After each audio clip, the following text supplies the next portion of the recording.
most of the day, nodding off, and sleeping in my bed. Okay. So you're sleeping in your bed. Okay, so walk me through this. So do you have any hobbies? Is there anything that you do throughout the day? No, I watch a little bit of TV, but I have to. Most of the TV I watch is pre-recorded, and where I can start and stop it, get up if I have to, and then resume it. Okay, so help me out with this. What are your favorite shows? Just like Chicago PD, Chicago Med, Chicago Fire. Sometimes I watch Gunsmoke, Bonanza. Gotcha. All right, help me out with this. So, and I want to fully understand this. So you're basically, does your wife work or no? Yes, sir. Okay, so she's not around all day to help you. Does anybody else help you around the house? Yes, the mother-in-law and father-in-law. Gotcha. They do most of the cleaning of the house with my wife, the vacuuming, the dishes. I pick up, like I said, I pick up after myself and stuff. That's about the extent of it. Okay. So let me ask you this. When it comes to cooking, cleaning, laundry, are you able to do those functions? No, just basic meals. Like sometimes I cook eggs or have some cereal, or for lunch I might have a put together salad with the, it's like a salad in a bag with all the condiments and dressing inside of a bag. Every now and then I might make a steak out on the grill. That's one of the good days that I have. Okay. So there's a pretty big swing between a good day and a bad day. Well, why is that? Well, just due to the pain and the numbness, tingling, and everything flaring up. So help me out with this. Do you have any prescriptions for, like a walker, wheelchair, cane, maybe a crutches, something like that? No, I do not. Okay. Why not? I don't have a problem with walking. It's just when I do walk, all the symptoms just flare up, and it causes me need to take a rest. So, okay, so help me out with this. When it comes to walking, you were talking about that hunting license. I'm guessing, you wanted to do some hunting. What's your type of hunting? What do you like to do? I bow hunt, but I haven't done that in 2 years. I haven't had a license in 2 years. Okay. Ever since my surgery, the year before my surgery. Tell me about your surgery. What happened before and after, and when did the LTD benefits come into play? Well, I was working, and one day I come home in March and went to sleep. Everything was fine. I woke up. I couldn't move my left shoulder, and I had previous rotator cuff surgery on both shoulders, so I went back to my orthopedic surgeon, and he ruled that out. So he sent me to pain management, and they referred me to gabapentin and physical therapy. That didn't work, so they referred me on to the surgeon, and then that's when I had the surgery. Okay. So help me out with this. How does your impairment, your most severe physical impairment, limit you by doing activities? I can't sit and walk or stand for more than 10, 15 minutes at a time. My loss of range of motion is like 50%. The neck pain, the numbness, tingling in my hands and face, stuff like that. The fatigue that I get, the drowsiness I get from the medications. Okay. Help me out with this. So how long have you been taking these medications? Pretty much since the surgery. Okay. And they're not working. Actually, I'm in the middle of going, my doctor just took me off of Lyrica, and he's putting a referral into pain management. Okay. So, okay, so it's been 2 years since the surgery. Have you reached the maximum capacity in which you're going to be, or are you still improving? No, yeah, I'm actually worse after surgery, and we're about at the end of doing all that. I actually just, my lawyer wanted to get my doctor to fill out a FCE and they sent me to a occupational therapist to perform an FCE. Mm-hmm. And let me ask you this: where do you feel that you'll, have the most difficulty with that? As far as, Well, it's a functional capacity examination. So, do you know what an FCE is? yes. I think just with the fine manipulative skills, the strength in the hands and the upper body strength, I have quite a bit of loss in my shoulders and hands. Okay. So shoulders and hands, walk me through, let's talk about the hands first, then we'll kind of progress forward from there. So can you tell me, left or right hand, which is the most problematic? The right. Okay. So with actually in my shoulder, okay. In my shoulder, it just feels, how I could best describe it, is someone like just put a gallon of water in my shoulder. It's always constantly heavy, numb, tingling, burning down through the hands and fingers. Okay. So let me ask you this: are you able to type on a keyboard? No, actually, through the FCE, I got the report back, and they said it was very low. My score was very low on that. What portion was the most low? Well, just the typing. I don't know as far as how they determine that. Okay, just the typing. Okay, understood. Let me ask you this: would you have any issues with peeling a label off a piece of fruit? Yes. Okay. What about pinching toothpaste out of a tube? I could probably do that. Okay. So you're home. Your wife is not home. So obviously groceries have to be purchased. How often per month do you go and purchase groceries? I don't. My wife does all that with my mother-in-law during the weekends. Mm-hmm. Okay. Well, do you ever help them bring it in? Yeah. No, I do not. I can't carry that. It's too heavy. Okay. What do you think the heaviest is that you could lift with your right hand? Probably 10, 15 pounds at most. What about your left hand? And that's not all the time. Okay. What about your left hand? Probably about the same. About 10 pounds or so. Gotcha. Okay. Now, you're still pretty young, correct? You're under 50 years old? I'm 48. Yeah, okay. So you're 48. What was the type of job that you did over the past 15 years the most? Well, from 1994 to 2012, I was a picker/shipper, where I picked and packed orders, ran high lifts, reach trucks, low lifts, and forklifts, where I had to stand, bend, lift up to 45 pounds occasionally, or frequently, and 65 pounds occasionally. And then from 2013 to 2019, I was a working supervisor/machine operator, where I had to run a line, watching over two other people, doing the machine changeovers at the end of the runs. And while the machine was running, I constantly adjusted the machine, stocked the machine with the materials, filled out quality paperwork and checklist. But the job didn't include any disciplinary actions or reviews or hiring or firing. So basically, I was a machine operator with a working supervisor title. Okay. So help me out with this. You were doing that job up until the day you had to go and get the surgery, or what happened? I did that job up until May 20th was my last day of work. Okay.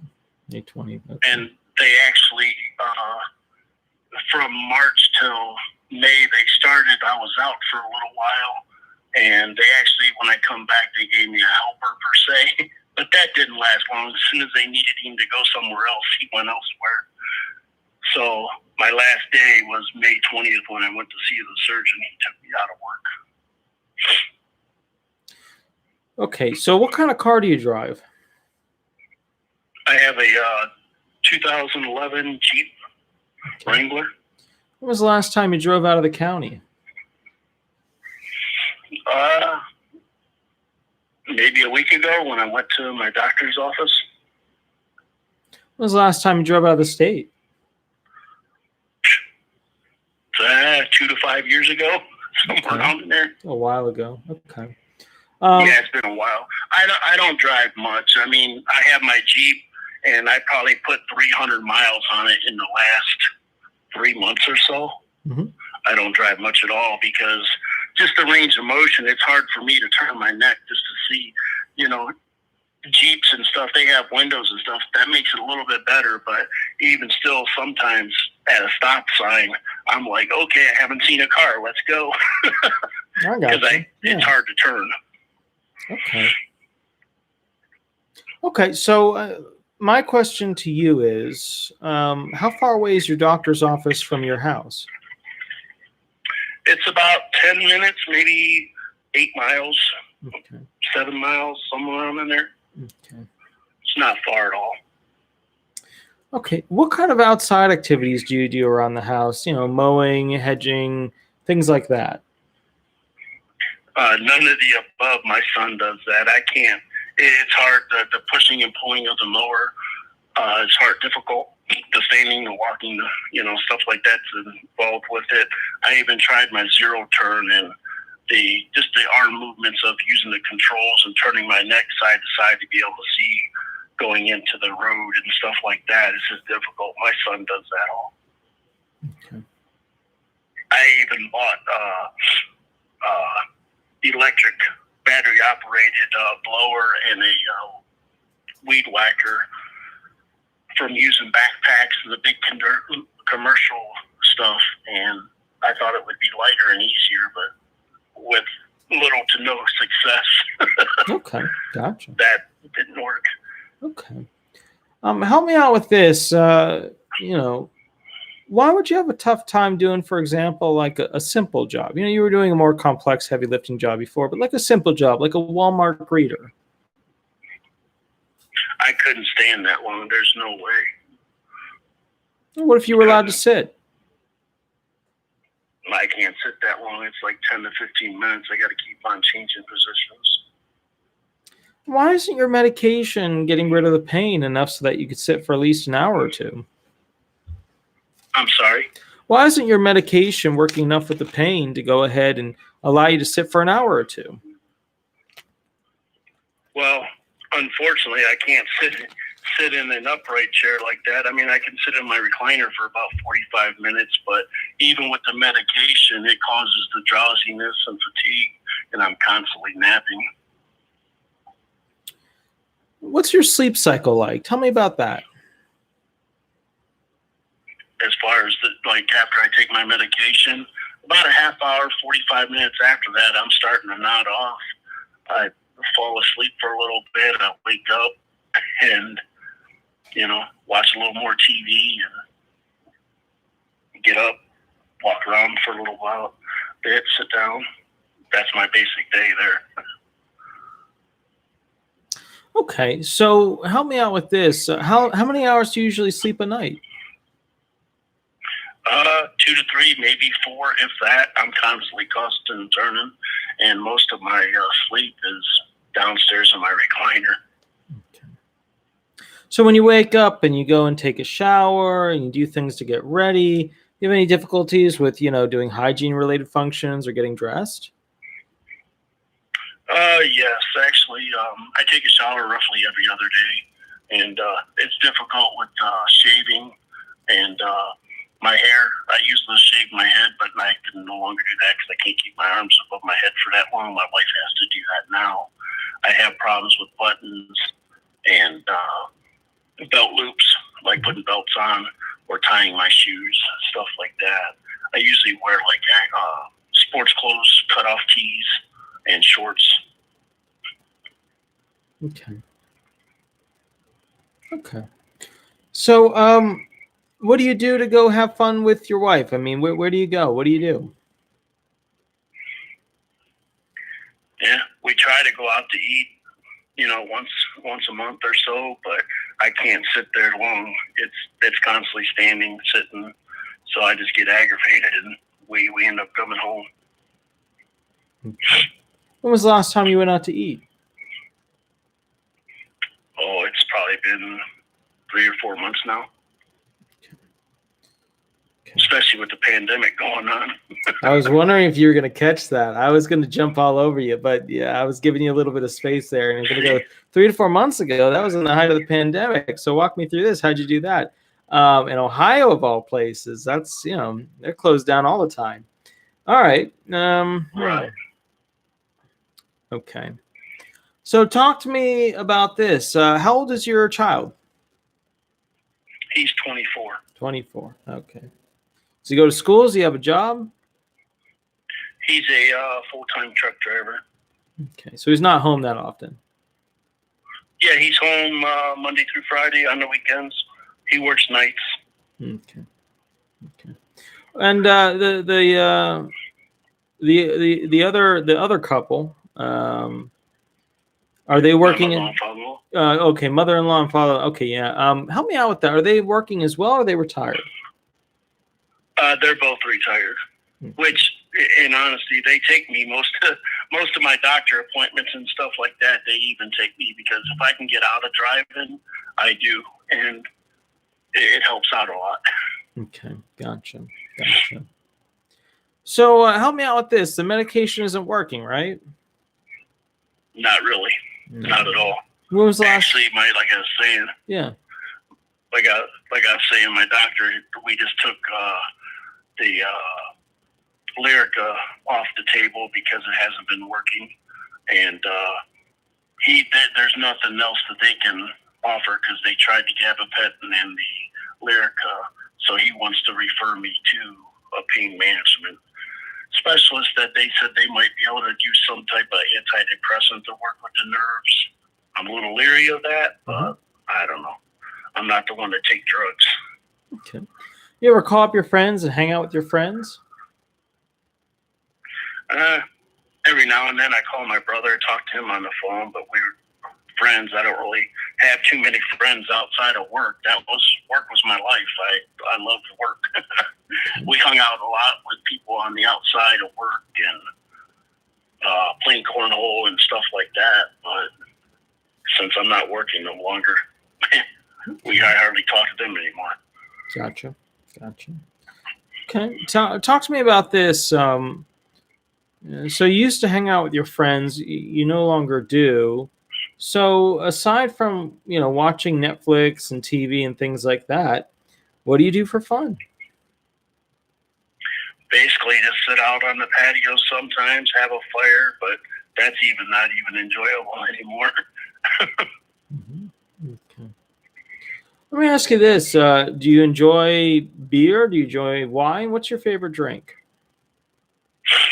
I'm a very limited social drinker. I don't drink much, and now I have diabetes. It went from pre-diabetes to diabetes. I haven't really had a drink in probably 2-3 months, maybe. Okay, gotcha. And what about marijuana? Some people with your pain, they tend to go for marijuana. No, not at all. Okay. I'm very anti-drug. Gotcha. Okay. And let me ask you this. What about smoking? Are you a smoker? Never. Okay. So tell me this. Do you have a Facebook account? Yes. So what do you do with it? You make posts? Do you play games? What do you do with it?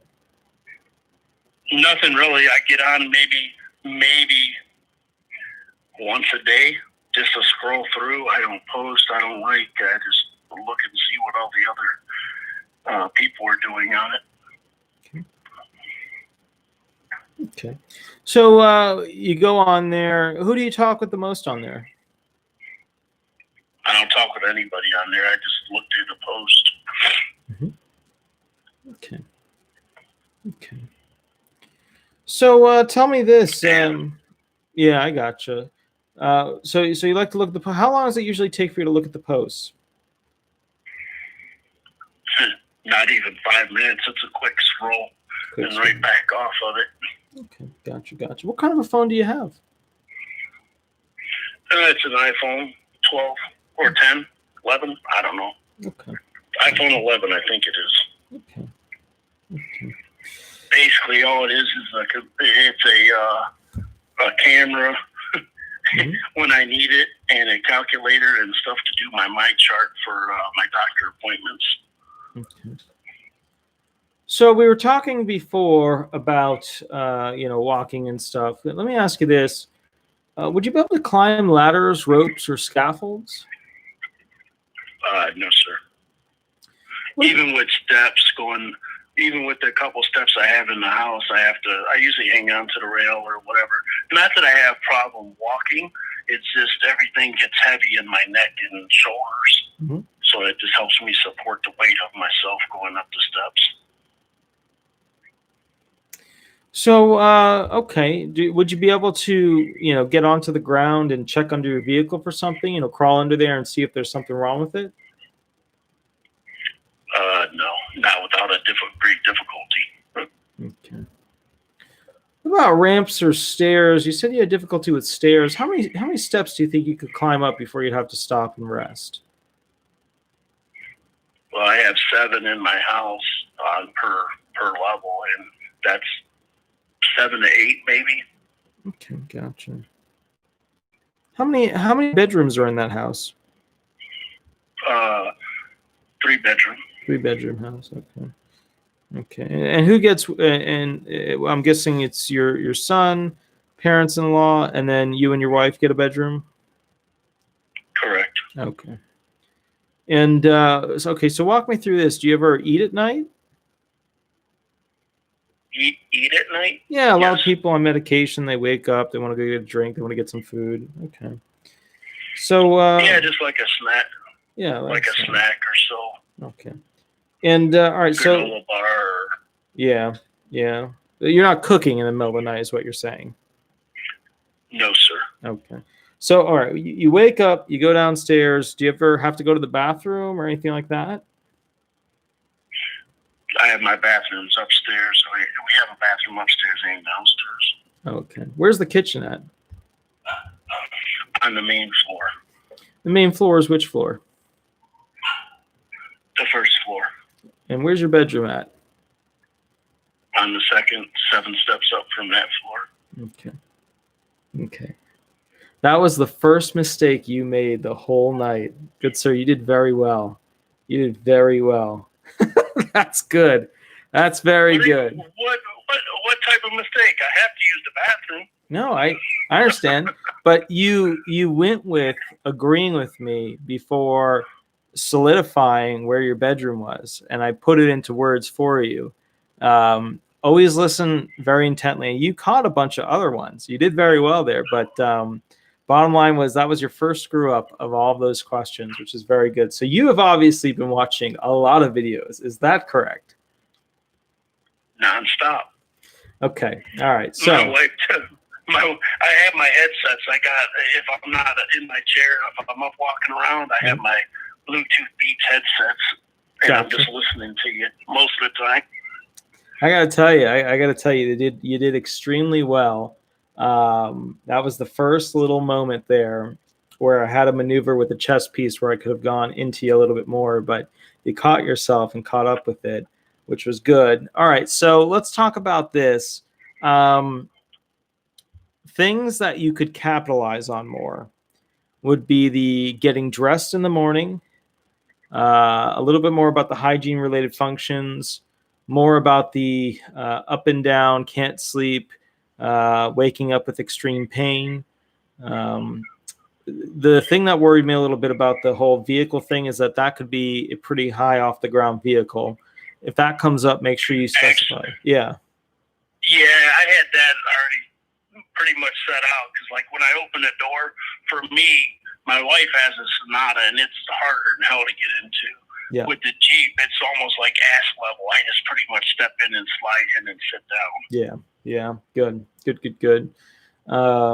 I didn't go into the questions about filling the vehicle up with fuel, but that is becoming more and more of a 2020 topic. The judges always hit the topics of buying groceries and putting the groceries in the car now and filling up the car with fuel. So just be aware that you may get hit with that. That's kind of a 2020 thing. The other thing I'm sorry, that could be more or less my son fills it up with, and he gets fuel perks, and he fills up 3 other gas cans and does it. Correct? Yeah, I mean, he could. Yeah, he could do that. Just don't put him in any danger with his because as a trucker, I mean, is he running? I'm assuming a diesel truck, right? Yeah. Well, he runs a tractor trailer. Yeah, correct. So he's running the diesel, and your Jeep is a gas-fueled vehicle, right? Correct. Yeah. So remember, some of these judges come from the military, VA people, and they're going to hear trucker 18-wheeler. They know, diesel high liter, and then they're going to hear a little Jeep, which is gasoline engine small liter. Oh. So just keep that in mind. I'd have to explain that in his downtime. Yeah, considering I don't drive much. yeah, exactly. Because and keep in mind too, if your son gets the fuel, what does he do with it? So he brings it back to the garage. Well, then who fills it up from there? What, do you have a gas caddy? Does he fill it up for you? If he's on the road all night, he must be sleeping all day. So then we start to get into a lot of tricky questions there, and it's not as clean cut as possible. The other thing too, that I think we didn't go into, but just be careful with, are the environmental restrictions. Let me just do this question, and then I'm going to flip to the next person that wants to call in. But do you have any environmental restrictions that limit your ability to function or makes your impairments more severe? No, not really. I mean, I do have chemical-induced vitiligo. Mm-hmm. So with being out in the heat, I get like real red and burnt my arms and stuff start to burn. But that was just from work. Mm-hmm. I got some epoxies and stuff on me. Mm-hmm. Okay. But for this condition, no, it has nothing to do with it. What are some options? And now I'm going to be testing your memory as to what environmental restrictions are. What are environmental restrictions to you? Just like heat, cold. Dealing with chemicals, breathing in dust, dirt, stuff like that. Vibrations, light, pollen, etc. Okay, good. All right, you are ready in that regard, but the weakest part of this claim is your age. The second weakest part of this claim is that you don't have ambulatory devices.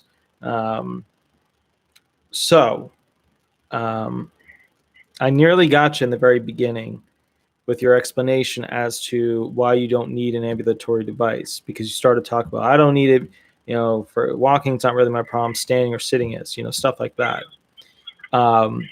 Start thinking on why you don't have an ambulatory device, because the judge is going to have a small but very powerful in on beating you up over the lack of ambulatory devices, and also the living on the second story of the home. Because if somebody was truly in pain and couldn't walk up and down steps because of that pain, they wouldn't be on the second story, they would be on the first story.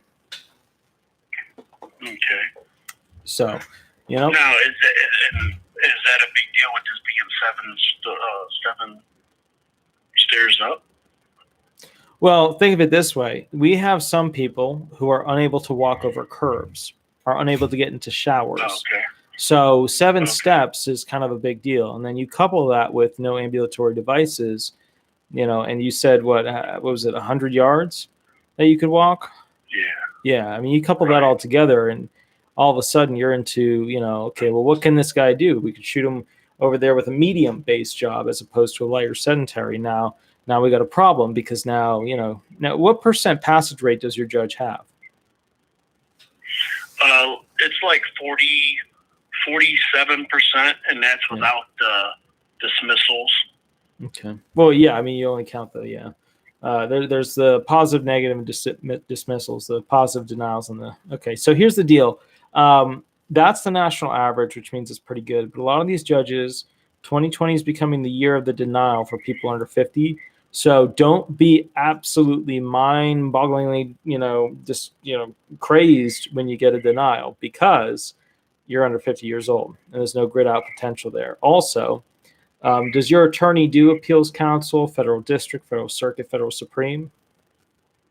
I believe so. And with the medical records, would that be I mean, I have a lot of strong medical records. Would that be a positive? Yeah, absolutely. But so let's talk about your musculoskeletal 1.0s. What have you got? I don't really know that too well. I'm just going off of the cervical spondylosis, and then I had a C3 to C7 posterior decompression with C3 to T1 posterior segmental instrumental fusion, mm-hmm. and then a C4 and C5 bilateral framinotomies. Mm-hmm. So I have like two long rods with like 13 screws in my neck. Okay. But how bad is it? I would think it's pretty bad. You've got all these problems with your shoulders and back and neck, correct? Correct. So then why don't you have a walker? I don't know. Oh, God, don't say that. Jesus. What are you doing? You did so well, and now you're screwing it all up. I seriously, I try not to walk much. I sit in my recliner most of the day, going from my recliner to the island, to the kitchen island. Mm-hmm. And, like I said once before, I don't see the walking being an issue. It's just a matter of all the symptoms flaring up because I'm walking. Okay. Does that make sense? No. No? No. I mean, every job out there, for the most part, involves walking, other than a sedentary job, which still involves 2 hours worth of potential walking. So, I'm sitting here going, well, this guy can obviously walk. He can go up and down steps. 7's not a problem. What about 8 or 9? What about 10 or 11? Hey. And now I'm starting to think, let's see. This guy used to lift packages all the time. So this is a guy who's trained in lifting. He say he could do potentially 10 to 15 pounds. Well, let's squeak that up to 20 pounds. Cool. And now we got our light category taken care of. We can deny him. Now, I got you. How much weight does the FCE play into it? All right. So here's the deal. Residual functional capacity analyses are great forms for judges. However, who actually did it is very important. So if we're talking about somebody who has high-level credentials, and usually the SSA will send you as part of their CEs to a high-level credential-based person, okay, somebody who's a postdoctorate specialty.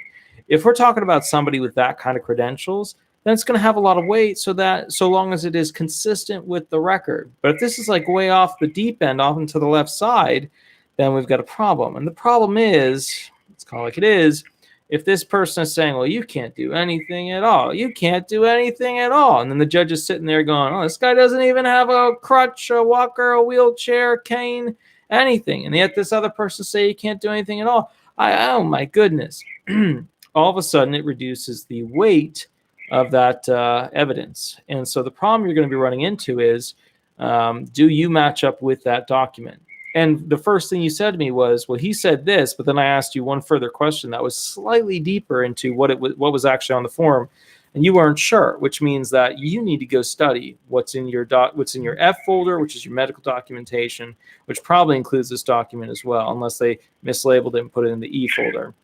So I actually have a copy of the FCE. Okay, good. So why haven't you read it? I have. Okay, so go read it. Yeah. Okay. Now it does say the physical abilities to perform a partial range of jobs with sedentary demands and a partial range of jobs with light demands for only a short period of time. Durability appears limited to severely restricted cervical spinal motion and impaired strength and coordination of upper extremity musculature. Unfortunately, alternating positions do not appear to give him relief or symptoms or allow him to work for longer periods, which keeps him from being able to perform meaningful work. I can go on. It says more, but keep going. Tell me more. Restrictions of cervical spine from multi-level fusion, impaired strength of his trunk and upper extremities, musculature, like procedure increased constant loading of his cervical spine, whether in sitting or standing. His impairments are consistent with his established medical condition. The duration of his disability and post-surgical status is appears unlikely that his overall function abilities would improve applicable or appreciable with additional interventions. Mr. Miller was cooperative during the exam and appeared to provide a sincere, constant effort. That doctor likes you, doesn't he? I guess. Mm. Now he is, I don't, his title is PT/DPT.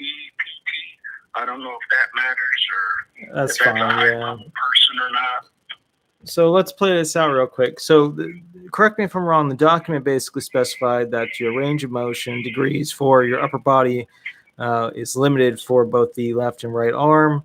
Inability for the most part to reach above your head, right? I mean, that's what they're getting at there, correct? Correct. Okay. And the lifting 10 to 15 pounds. And then they went into the hand strength, and he's got all the tests, like the numbers on the test, and safe limits 15 pounds on one, 10 limits on the other. And then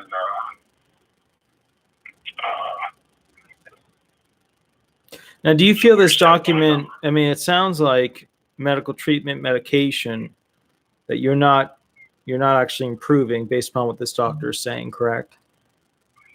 Oh, correct. I mean, to tell you the truth, I've even got worse since the surgery. I wish I would have never had the dumb thing where I could just be working, fight through the pain, because my life is screwed. I mean, don't get me wrong. There's other people out there worse than I am, but I love my job. I love the status of the job. I love going and I had fun at work, I'd rather be working for sure. Sure. So then help me out with this. If you're unable to rotate your neck and unable to maneuver your shoulders, how are you able to sit in a car that goes up and down with bumps? How are you able to adjust the mirror to see the back of the car? How are you able to do the functions of moving your neck to see the mirrors on the left and the right? Well, just a slight movement. I got my mirrors adjusted where I can see them, and then I can, it's all windows, and just by eye movement I can see. But like I said, I really don't drive that much. I try to avoid it. How good of an explanation do you feel that was? Not that good. That was horrible. That was terrible. I was sitting there thinking, he did so well in the beginning. He had so much potential. And now I feel like he went to the Harry Potter Hogwarts school and broke his wand on the first day. This is terrible. Oh, God. All right.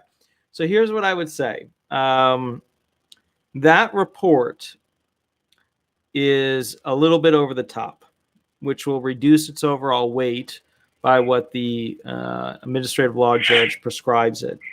Do you have any other documentation that backs that severity? Because that severity is like, you're in a body cast. You're not able to function. People have to literally lift you out of bed. So, right. Is there anything else that supports that? It's not. Well, I have notes from my long term where my doctor filled it out, like the sitting and standing. But that's through my long term disability. That wasn't put in the record for Social Security. I don't know if that could be or not. Okay. All right. I just want to make one last comment, and I'm going to pop off to the next person. Don't be the person that sits in the hearing and tells the judge that just because you were found disabled for LTD-based benefits to get, their monthly check means that you should be found disabled for Social Security disability benefits. Don't be that person, because you will immediately piss off the judge. So okay. Yeah, that's fine. Perfect. Good, sir. Do you have any other questions for me before I pop off the phone? I think that's it. Perfect. Good, sir. If you do get a chance, if you could leave me 5 stars on one of those websites like Avo or Google or anything like that, I would super duper appreciate it. All righty. Thank you very much. Thank you, good sir. Bye-bye. Bye.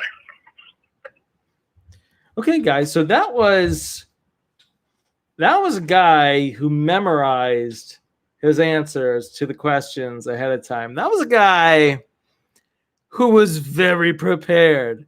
That was a guy who I was sitting there going, well, should I release some of my real trick questions online? Should I get them a little bit? And then I was like, I don't know. But that was pretty good.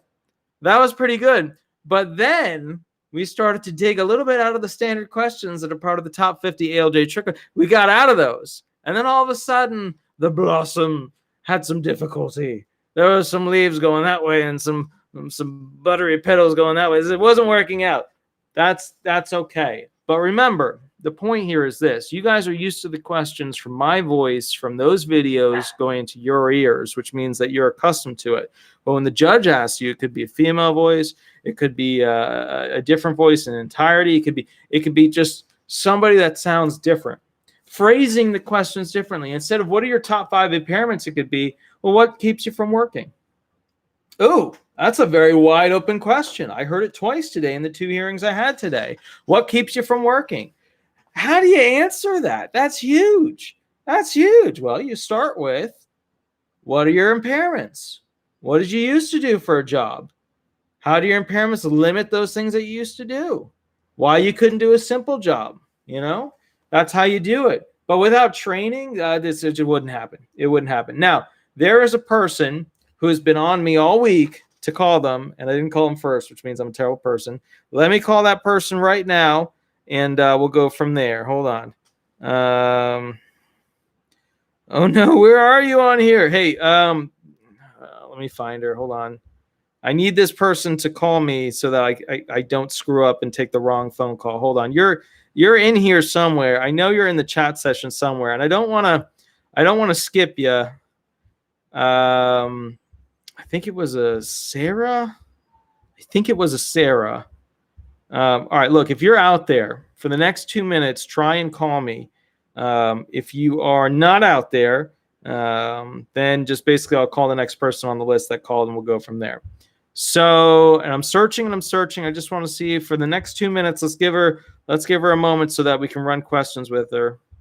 Where is she? There she is. Sarah P. Okay, Sarah P. I need you to call me right now. So Sarah, here, let me put this in here. Okay, here we go. Sarah P. Equals 4. Okay, give me a call right now. And what we'll do is, oh, she isn't here. Oh, it's on me all week.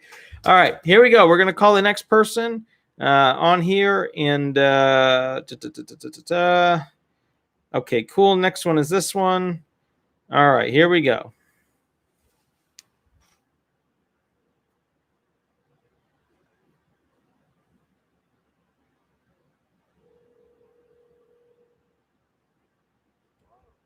Howdy, good sir. This is Attorney Walter Knott. We are live on YouTube right now. Would you like me to go ahead and answer a question with you, or would you like me to go ahead and run hearing questions with you? I had some questions. You got my emails. I appreciate your call. I'm sitting there watching you right now on YouTube. So Good. Yes, I'm applying for disability. Like I told you, I applied in July. But I've had, 3 stress tests, and I've had a lot of, 3 or 4 hospitalizations.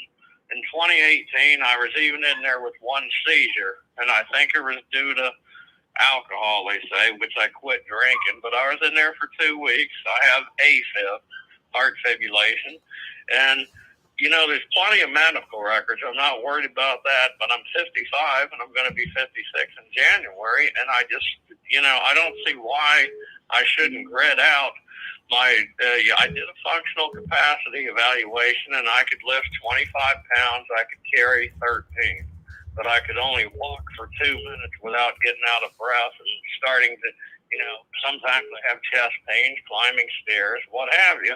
And I'm trying really hard to get approved on the initial application phase. I have an attorney. She's local. She's not a big box firm. So I don't, I'm concerned, is there a chance I could lose, or would I grit out? I don't know. Well, okay. So you're 55 plus. What's your highest level of education? High school. With your past work, were you a manager that handled anything like training people, doing payroll, hiring, firing, stuff like that? No, sir, I wasn't. I've done pizza delivery, and I've worked in restaurants, warehouses, and janitorial. Now, the Dictionary of Occupational Titles, the DLT, states that, some of that is light work, but when you put down your job description, which I did in the paperwork, and I ran it through my attorney who sent it to the SSA, sometimes I have to empty trash cans, pick up cheese, stock walk-ins, things like that, scrub floors. So I'm required to lift 50 pounds. Now, janitorial, that falls under medium strength, under DLT, so I'm not worried about that. But I basically, with my job description, I should not be able to do any past relevant work. I've had a lawn cutting service, which I virtually am not even doing now because of COVID, and I've done that since I was 22, which obviously I can't do that anymore. So I would probably be in light duty, and I already know I have no transferable skills. I mean, you can tell me if you think so. My attorney says I know you don't have transferable skills. So I don't, and I have no past training recently to, where I've gotten any skills that I can introduce into the national economy. So I don't see how I could lose this case. Man, you could lose it just by literally the judge not liking you. I mean, it's that easy. I wouldn't walk into this hearing with the idea of, I am for sure going to win because of A, B, C, and D. Good sir, the judge could wake up and not have their bagel and just not like you and deny you. Let me explain to you the level at which they can go left or right with one of these. They can walk out of that hearing, look at their writer and say, denial. And at that point, that writer will write a denial, that which the judge will review, and then you will receive. So I wouldn't approach this as de facto grid out potential. I mean, you used to do your own lawn company, correct? Yeah, I never had employees. I was just self-employed. And I've been, slowing down on that for years because it's just getting harder to do. And, since 2014, that was my first hospitalization for AFib, I had things have just been slowing down and then things are worsening. But I've done a lot of research. I've watched a lot of your videos, John Ginsburg, Attorney Reese on YouTube and stuff. I already know if I go to a hearing, I want to let the judge know that I don't want to be here. I want to continue to work. I really don't want to be here. If I could, I'll be honest with you. I'd like to be cutting 80 lawns a week and taking trips to Hawaii, like I did when I was younger. I don't want to sit here on $1,000 a month of disability. I'd rather be working. I know the tell the judge that, and my work history is I've been working since I was 16. I haven't missed a single year. I've been working. I've got a wonderful work history. So I know not to go in there and say, hey, you owe it to me. I paid into it. Give it to me. I know that off right from the get-go. I know. Yeah. I want to make them think and feel and believe, hey, I don't want to be here. I really don't want to be here, but I have to be. Why do you and your attorney feel you have no transferable skills? Well, she told me that. I've been doing a lot of research on the DLT, and I've never done any lead work or management work. That's why I've never had anybody under me. So how do I not have, I don't have any transferable skills. So when you were mowing, you were earning enough. I've already tried to work in collections because I got to set bills out and stuff. I've tried getting jobs doing that over the past 2-3 years, and they don't consider, just having a little lawn service to have any experience doing that. What was it, 80 yards a week? Hey, pardon me, what, did you say 80 hours a week? No, I was doing like 80 lawns a week, cutting 80 yards a week. Okay. There was times when I grossed, $1,000 a week. Like I said, I'd rather be doing that than sitting here doing this. It was wonderful.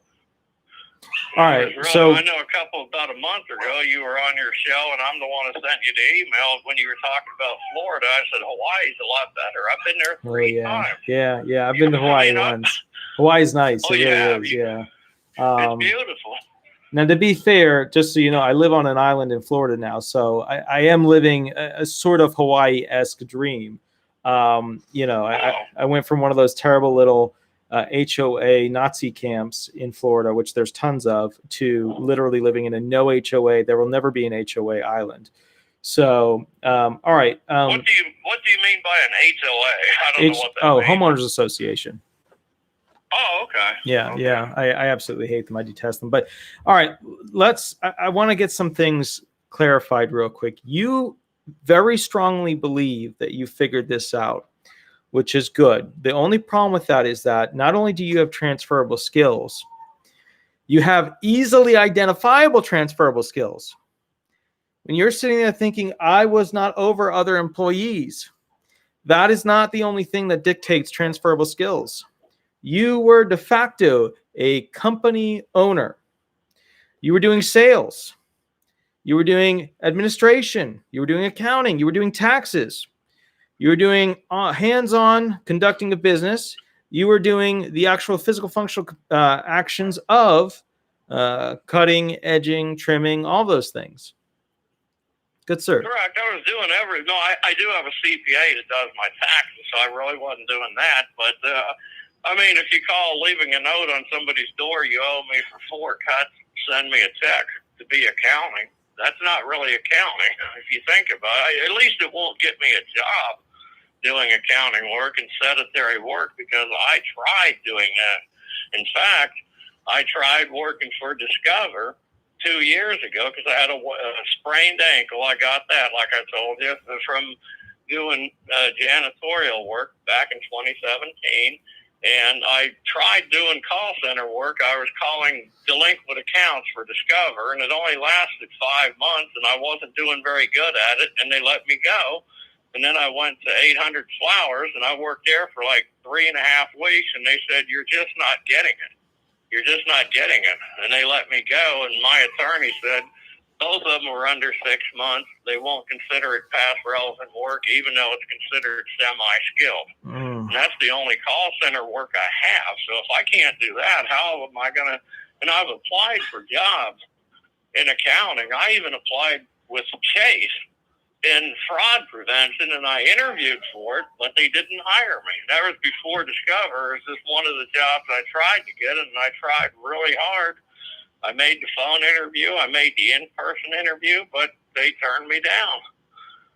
So, I don't see how I have transferable skills to do sedentary work. If I did, I would love to do that. I wouldn't be here. Think about it. All right. You're 100% absolutely incorrect, and I'm worried about you. And here's why. You are a self-convincing person, and that's okay when you're a business owner. But it is not good. Yeah, you're right. I am a very self-convincing person, but I am repeating what my attorney said. She told me specifically, I know you do not have transferable skills. So I've kind of put that out of the back But of my you now mind. know I'm you not do. worried about it. You now know you do. You de facto do. There's no question. You are a business owner. Not only do you have transferable skills, you have some of the highest level transferable skills because you were at the top. You weren't at an employee and then a manager and then a low executive, now a higher executive. You were the owner. You were at the very top. I was the CEO, if you want to put it that way. Yeah. If you want to be funny. Buddy, you were the CEO. You were the CFO, the CEO, the CEE, the all of them. You were all of them.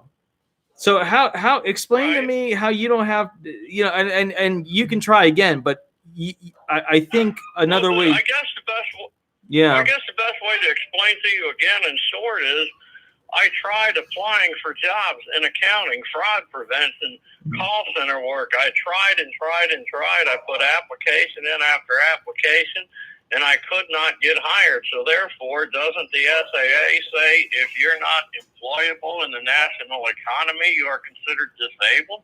Well, let me ask you this. I'm just quoting okay. If you're good at one business but not good at another business, does that mean that you're not employable? Look, your logic is. Yeah, I mean, I've read examples of that. Yeah, I would say the answer to that is absolutely yes, I would think. Oh God, man, you are. Ooh, look. I grew up around gentlemen like you because I grew up in farmland, and the bottom line is they would convince themselves definitively that this is how it is, and they'd rotate circles around it in their brain and say there is no potential of the stars not aligning in this fashion. I'm telling you right now, de facto, you have transferable skills. I am telling you right now, you have high-level transferable skills. I'm telling you right now that when she told you it's under 6 months that there's no SGA, that is incorrect. If you were working that for 5 months, the judge is going to use it because you had earned enough SGA months for that SVP to be considered. And here's the thing: when you're sitting there, and the judge says, "I want you to consider this judge. I think it's SGA level," and they mention that job that you said is not SGA. What is your brain going to do when you're sitting in that hearing? Okay, I know what you mean by SGA, substantial gainful activity, or it's $14 an hour. It was definitely SGA level, but the way I'm reading, different articles and stuff, and the way my attorney explained it to me, and I've read this, if it's not more than 6 months, it's not. It's basically it doesn't count. I don't know if I want to use the phrase unsuccessful work attempt. I don't know if I want to. That might be a good way to phrase it. I don't know. Do you know that judges define an unsuccessful work attempt differently? Well, I'm reading that most of them generally, that's why I don't want to use that term, because generally it's less than 90 days. That's what I meant in my email I sent you when I asked, do you think I should try when my unemployment runs out, going out, taking a full-time job and working about 10 weeks, we'll say, would be a ideal time, and then you have to take 30 plus days off, be off for a month and a half, and then attempt another one. So if we're talking less than 90 days, yeah, that usually is a failed work attempt. You haven't had enough time to really learn how to do that job, right? You haven't earned that much money doing that job. You're still to some degree in training, going through the process of it. But 5 months? 5 months? That's not. Well, they said I couldn't do it. I mean, they basically let me go. I mean, so. Okay. Do you have a letter from them? And then I took another call center job, and they let me go in 3.5 weeks. So what? I mean, what does that tell you? From the 5-month job, did you get a letter from them explaining their reason? I probably got an email telling me that. You've been let go, but it was through a temp service, and the woman called me up, a contracting service, I should say, and she called me up and said, they don't like the way you're leaving messages. I mean, all I was doing was leaving voicemails. I hardly ever talked to anybody. If I did, I transferred them to a bill collector. I didn't really do collections. I was just leaving a voicemail, which anybody can do if you think about it. No, there's a lot of people who can't do it. There's people with anxiety, depression, panic attacks, people with vocal cord issues, people who can't sit long enough to go ahead and be able to actually be on the phone, to go ahead and read the screen and leave messages relevant to the information they need. There's a lot of people who can't do that. All right, good sir. Okay, that's a good point. I'm glad you brought that up, because like I said in my email about the, side effects from medications, I was getting up because I take water pills and I also take beta blockers, Carvadiol, and amlodipine and losartan. I was getting up and going to the bathroom about 1 to 2 times an hour when I worked there. And I would get fatigued and tired sitting there, and I'd have to get up and walk. Man, that might be part of one of the reasons that they let me go.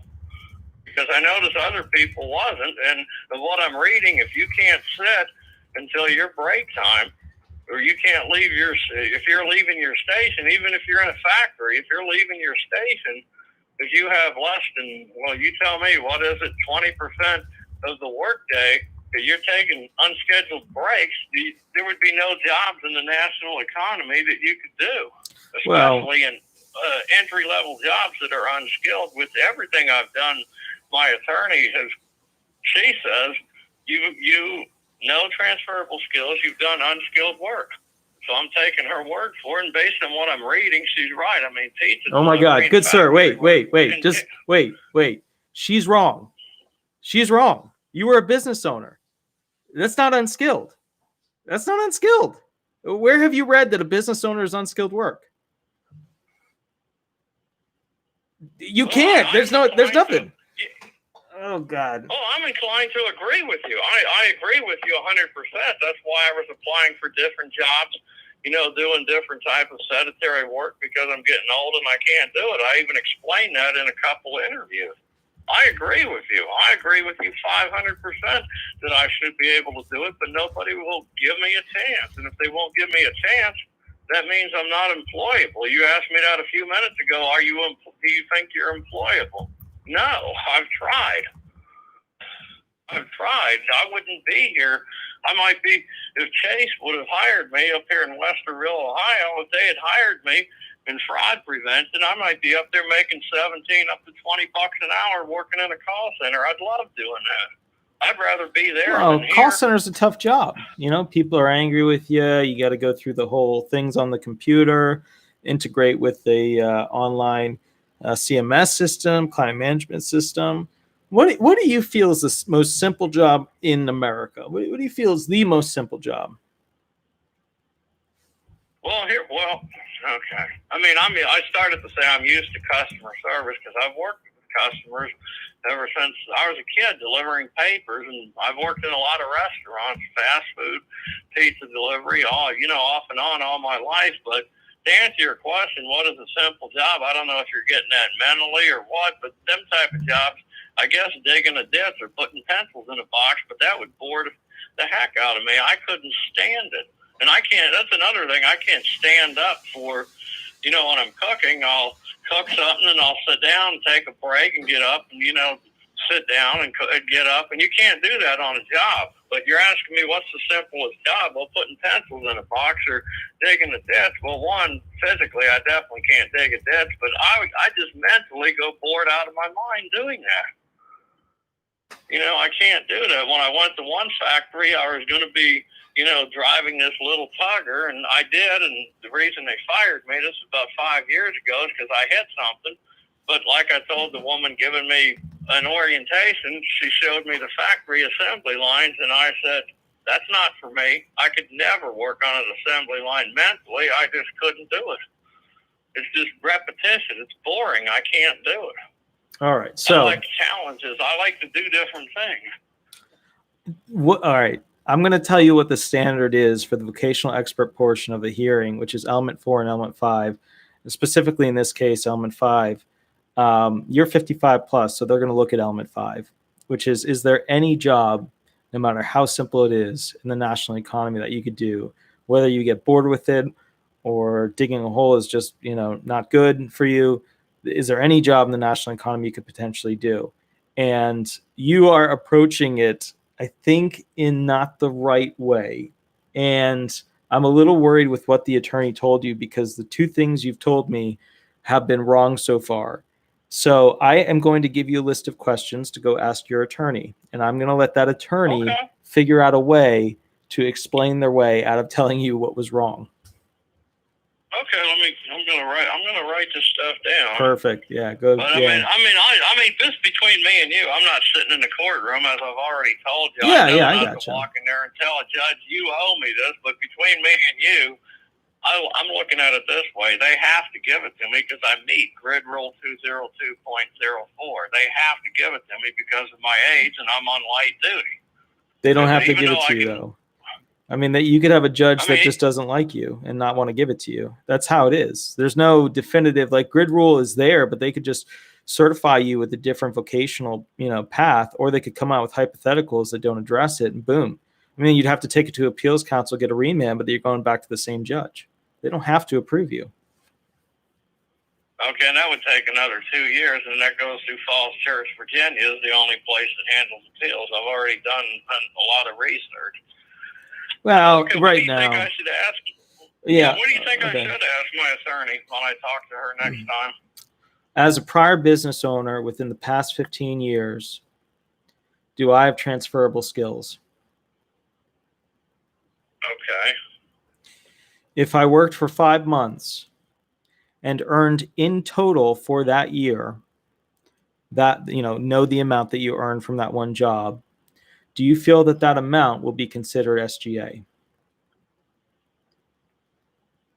Okay. That brings me to a simple question. It started in October 22nd of 2018 and went till, ironically, of all days that I was terminated, was April Fool's Day of 2019. So I don't know what you're getting at here. And I was on workers' comp during 2018. So my SGA in the year 2018 was a month and a half. And then my call center in that job in 2019 was only 2.5, 3 months. So January, February, and March. I don't know if they're going to split that up or not. No, they're going to look at it as a whole know. Because remember, it's the same job. If it was two different jobs, they would split it up. Yeah, but it's the same job, just spans 2018 to 2019. So okay, the next question I would like you to ask your attorney is, are there any situations where the judge will not approve me even though I likely meet the grid out? And then she'll explain to you that judges are humans and all that jazz. If she doesn't, then I'd be really concerned. The next thing I would like, and I can't bring her on here for that because that would not be professional to bring somebody who used to work for these judges and be sitting in the room with them, because that person could really tell you what's on their mind, which I can't do. So, all right, let's talk about the next thing. Since you have all these problems and impairments, I'm assuming, you have your medication. Do you have any ambulatory devices, crutches, walker, cane, anything like that? No, you were asking me about that, and the answer is no, I don't. And like I said, I think that I use a railing when I go up and down stairs, just, to be cautious. I'm not young anymore. I don't run up and down stairs. No, but I do get ankle pain. When I was on the treadmill, after, 2 minutes of walking at 2 miles an hour because of my sprained ankle from my work-related injury back in 2017. So, I told I did talk to the SA adjudicator a while back, a few months ago, and she was asking me on the phone, how long can you sit and stuff? I said, well, I can drive over to Columbus because I live in Newark. I said, it's about 30, 40 minutes, but by the time I get there, I have to get out and get up and walk around and use the bathroom. I can't do it all day long, and I can't climb up and in fact, on my work restrictions from my workers' comp, I'm not even supposed to be climbing stairs unless it's to a break room. And at my last janitorial job, I did some climbing anyway, even though I was on restrictions. I went ahead and did it. I had to go upstairs to offices a couple times a day, so I did it. But I'm really on, restrictions that I can't do that. But I was on medium strength duty. That was in 2018. But my workers' comp doctor told me, he said, because you've been off work since March 20th, and I didn't know about your heart issues. Because of your heart issues and your ankle and the fact that you've been off, you're definitely on light duty. My family practice doctor told me that. I've had a couple of doctors tell me you're on light duty, and I'm thinking that that's the only reason I'm pursuing this. If I thought that I was on medium duty, you and I both know I'd be wasting my time here. That is true. I'm going to give you a trial tactic advice. I don't even think I've ever shared it on my videos or online or anything like that before, but you are a clear case of somebody who would definitely benefit from it. You like to talk into a circular motion to convince yourself, which is fine. Some people do that. That is a country technique that I grew up around. It's bad in these hearings, which is why I need you to understand this. When you answer a question with this judge, you are answering a question as if you were answering a question with a police officer who has just pulled you over and there's a problem. Not only that, but when the judge goes ahead and asks the next question, see if the judge is pushing, speeding up their phrasing, making the question come out faster, because that's going to dictate whether or not you're angering them and them wanting you to hurry up and get that question done. Because that's kind of like arguing with a police officer. If you start arguing with them, you're going to anger them, obviously. You got it. Exactly. So, Yeah, I mean, I do know this. I do know when I walk into a courtroom, I've never been in jail or nothing. I don't have a criminal record, but I mean, I've had a couple little minor, just like running a stop sign or something like that over my life. I do know this. When you go in court with an attorney, you Yes. let your attorney do the talking. You sit there, you keep your mouth shut, and when they ask you a question, yes, sir, no, sir, yes, ma'am, no, ma'am, nothing more. That's it. And you let the attorneys do the cross-examination, and you answer directly. Like, I guess if you ask me, did you go to the bank yesterday? Yes, sir. It's it. I'm not going to give you a whole spill like I'm giving you right now. I'm not going to talk and tell you the whole story of everything that happened. I'm just going to say, yeah, I went to the bank. Did you talk to Lisa there? Yes, sir. now That's it. I'm going Let to, the attorney cross-examine. yeah, I'm going to give you one more thing, which is that it would be advisable not to proffer to the judge that the reason you can't do some simple jobs is because you would get bored. That would be a colossal mistake, and the judge would become offended. Okay. That would be bad. So, all right, go ask your attorney those questions. Shoot me another email, or you can catch up next week on the show. Let me call the next person, though, because she has been waiting patiently, and I promised that I was going to talk to her as one of the first people, and I totally broke that promise. Okay. So let me catch up with her. Okay, Yeah. I just had I guess basically everything you've told me is the one thing that you're saying I can forget about is getting approved on the initial application phase, because that's what I told my attorney.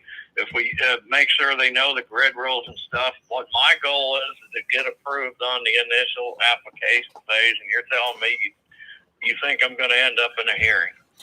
Wait a minute. You're not even going in front of a judge? You're just going in front of a DDS rep?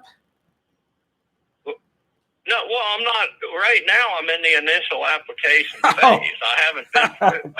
Why? Did you think I was getting ready to go before the judge? No, I'm not ready. I'm the type of person I plan way ahead. No, I'm trying to get approved, like that attorney John Ginsburg says on a million of his videos. There's things you can do, especially if you have an attorney. You might be able to get approved on the initial application phase, let alone the recon phase. I'm trying to get approved there before I even get to a judge. But here's the thing. I want you to understand this because this is going to drive you nuts. DDS reps, they're not the actual ones who adjudicate your claim. It's actually the consultative examiners, the medical consultants, if you will, who go ahead and decide the medical information relevant to your claim. So my suggestion to you is, and it sounds like you've been talking a lot with the DDS adjudicator, would be to stop talking to that person and have your attorney only talk to them. And the reason why is you may have, just by what you've told me, given me enough information to provide to the medical consultants about your statements as to why you could potentially work. So it is super. Yeah, go ahead. I've only had one conversation with the adjudicator, and I was a little skeptical. She called me and she said, I said, do you have my attorney information? She said, yeah, I got it. I've talked to your attorney several times, and your attorney said it's okay for you to talk to me for a little bit. And I was very careful of she was asking me how long you can sit and stuff, like I said a minute ago. And I told my attorney that what she had said to me, and my attorney said, yes, I did tell her that it was okay for you to talk to her. So I didn't think anything of it, but that's the only conversation I've ever had with the adjudicator at SSA. That's it. Just one time.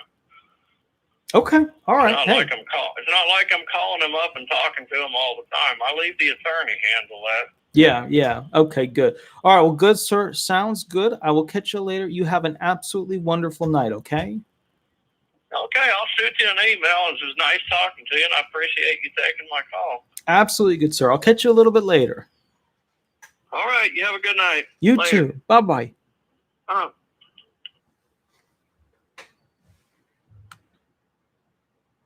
Okay. All right. Okay. All right. A lot of issues there. We are, yeah. Okay. Okay. Here we go. Okay. All right.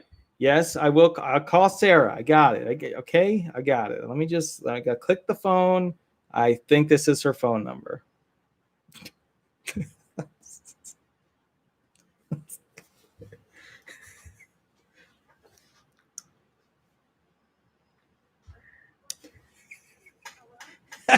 Okay, I need you to save me at this point as a phone call. I need you to get me back to being a professional. Wow. All right, here we go. Okay. So, How are you? Concentrate on my. Yes, I'm ready. I don't even know what I was calling about anymore. I forgot what. Yeah, I am a lawyer, and now I'm here. We go. All right, so, madame. Right? I'm like, do I have a pulse? Yep, I'm here. All right, so walk me Goodness through. gracious. Do you have questions, or do you want me to run a hearing questions with you? I have both. Okay, so I was kind of messaging back and forth with y'all a little bit. Mhm. So my hearing is Tuesday, scary enough, and I don't have an attorney. My attorney bailed on me like in March, and so pretty much since they did that, me trying to find it, I went through 8 lawyers here, and nobody would take my case on. 8 Nobody lawyers would take my case. 8. You Nobody are would take my case on. disability Yeah. lawyer baller. Jeez. Did they actually get signed up, or did you just like they wouldn't take your claim? They wouldn't take your claim. Well, so I called one of my really good friends. She has MS, and so talking to her and a lot of the things that have been going on with me physically and everything, she kind of was like, well, call this person. So they referred me to this guy. And I mean, he was one of those lawyers that was like, well, why did a doctor tell you that? Why would a doctor tell you that? That doesn't make any sense. And I'm like, sir, this is literally what they tell me. Yeah. I don't have an answer for you. If they don't want to do surgery, I'm not going to, hold a doctor hostage and be like, give me the surgery now. That's right. Yeah. Yeah. And then a lot of the other ones were just saying since COVID, there's not a lot of attorneys working, and if they are, they're pretty booked up right now. So, and one of them told me my age pretty much was a big factor because I'm only 38 years old. Okay, so we got an age issue. All right, we got some not trusting attorneys, some attorneys who didn't want to take the claim, so they made up reasons why. All right, so here's the kicker. Let me go through some of the, and your hearing is like early next week.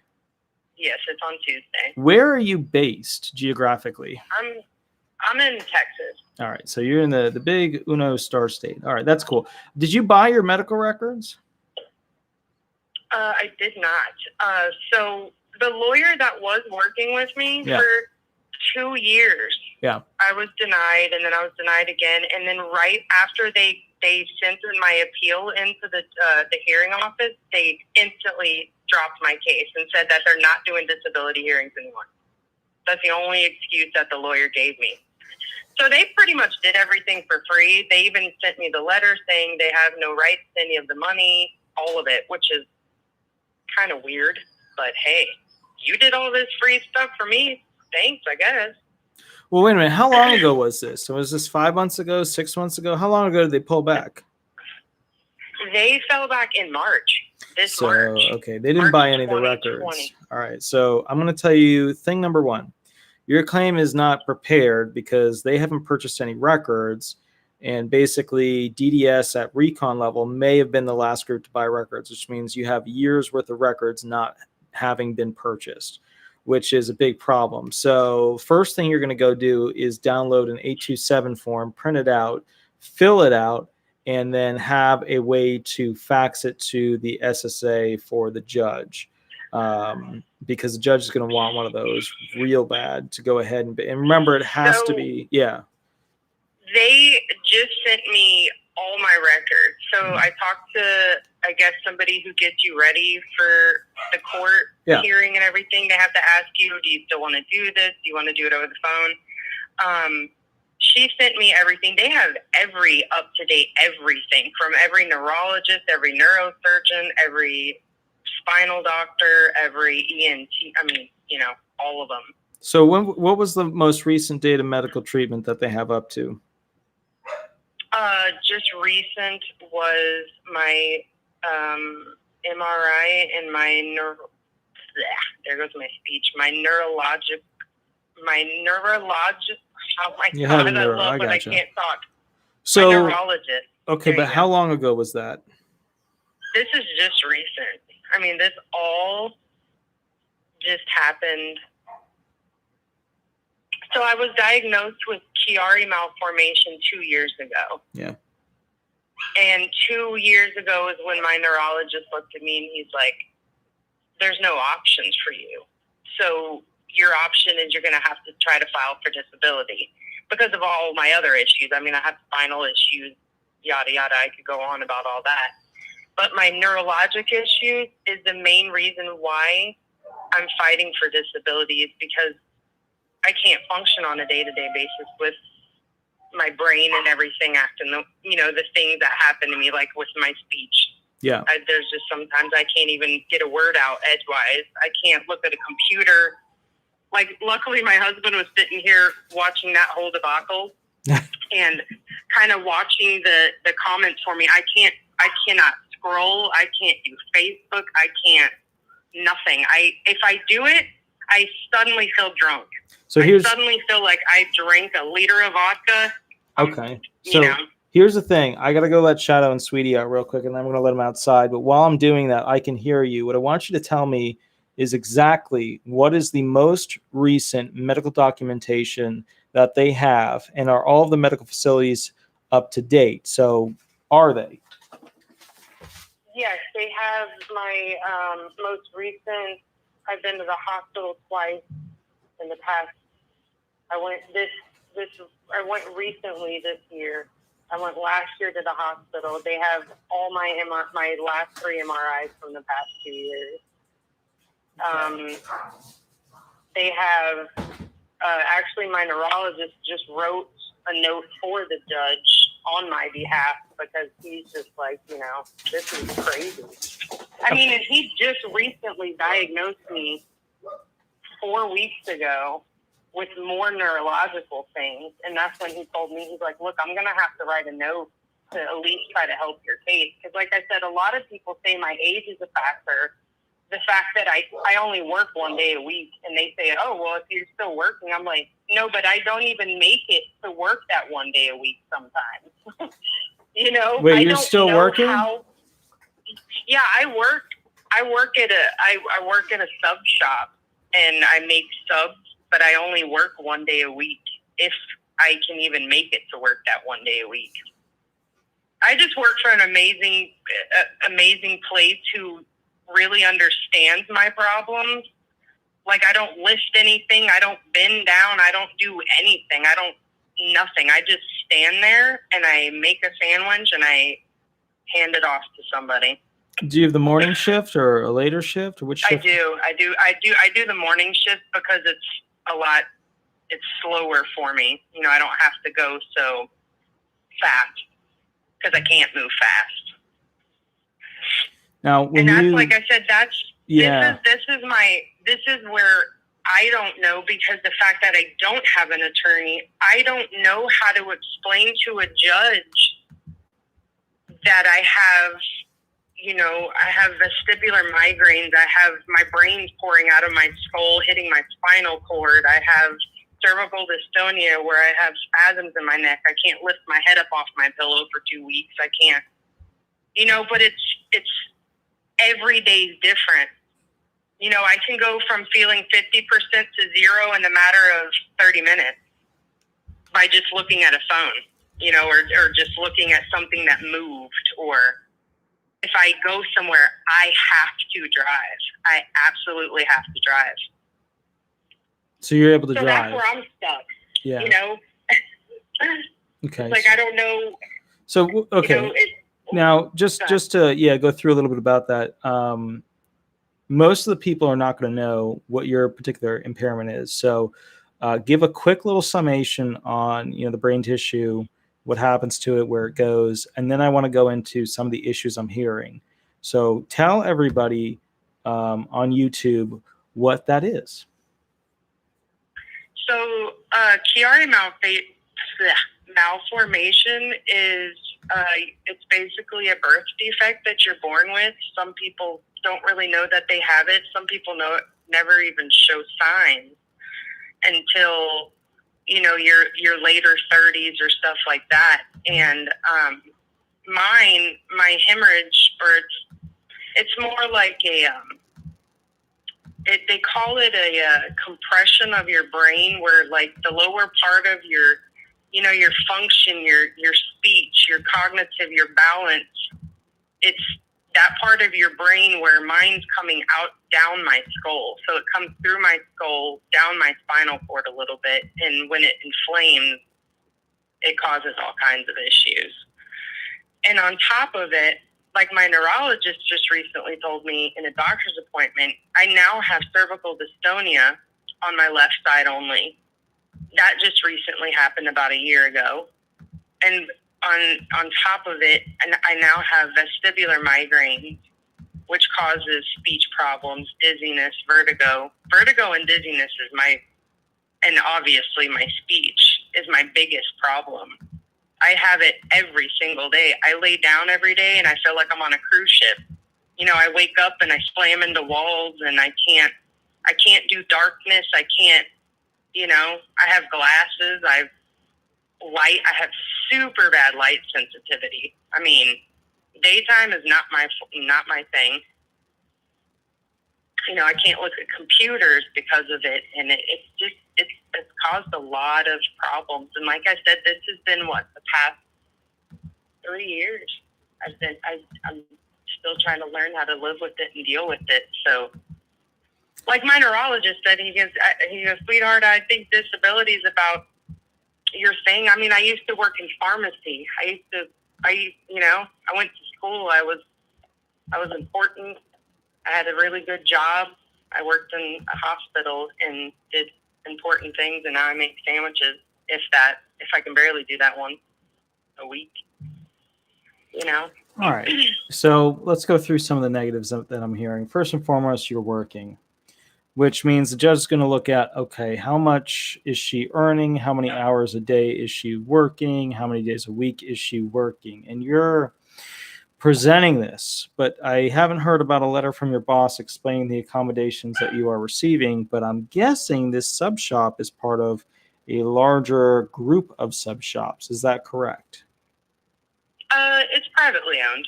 It's privately owned. Okay. So how many sub shops are owned privately by this person? These people have 10 in the Texas area. And is your boss the owner? No. Okay. So is the boss the one who knows you well? The boss and the owners. Okay. So the owners, would they be willing to write a letter stating the accommodations that you receive in order to be able to work at that job? Possibly, yeah. I mean, my boss definitely would. My massage therapist definitely would. Okay, good. Poor people. Okay. So you're doing the morning shift. You're cooking the bread, the buns that go on the on the subs. No, that's already made. It's already made. Who made it? We get it from a local bread company. Okay. So so basically you are doing sub work. So you're standing for what? How long is your shift? It's normally from 8 to 3. 8 to 3. Okay. So 8 a.m. to 3 p.m., correct? Mm-hmm. Okay. So we're dealing with, okay, gotcha. All right. And help me out with this. Are you allowed to have extra breaks while you're doing this stuff? Oh, I have to. Okay. And why is your boss so understanding of you? Why don't they just hire somebody else to go ahead and basically do the job?